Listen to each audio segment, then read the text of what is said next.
display, so I was about time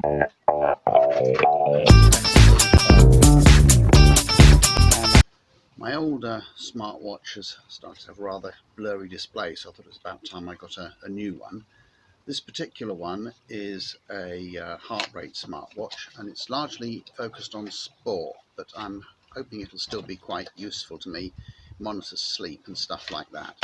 So here's the watch itself. There's the charging cable. It's one of those magnetic ones. And here's the instruction book. I've had a quick read through the instructions, and they're actually big enough to read. Now the watch comes in this little plastic thing here, and it's quite difficult to actually get it out. I got it out once before, so hopefully I can get it out again. Here we are. Let's have a look and check the size. Same size. Straps down. Right, so you've got these little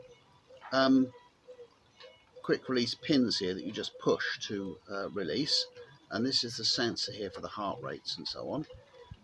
It's got lots of sports modes on it, and there's a screen protector on it when you first get it. So I'll just pull the screen protector off and press the on.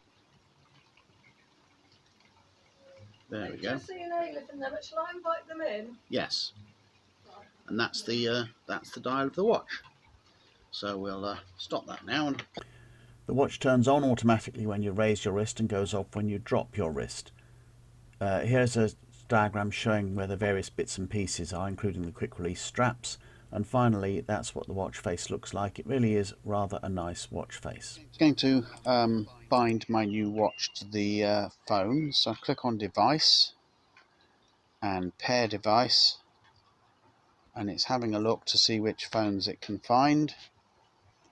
And it's found my new watch, which is model YG-SW01. I know that because I've read the instructions. So I'll click on that and pair it. And it's as simple as that.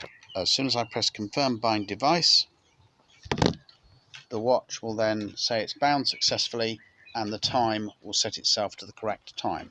So that's fairly straightforward. So I set reasonably modest target in steps, 1,000 a day. That's partly because when I'm pushing my baby walker, it doesn't count the steps anyway. And you can scroll back through previous days and have a look at how you've done.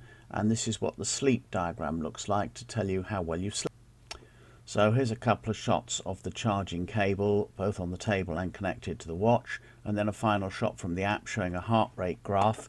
It's also very good for exercises of different sorts, most of which sadly I can't do.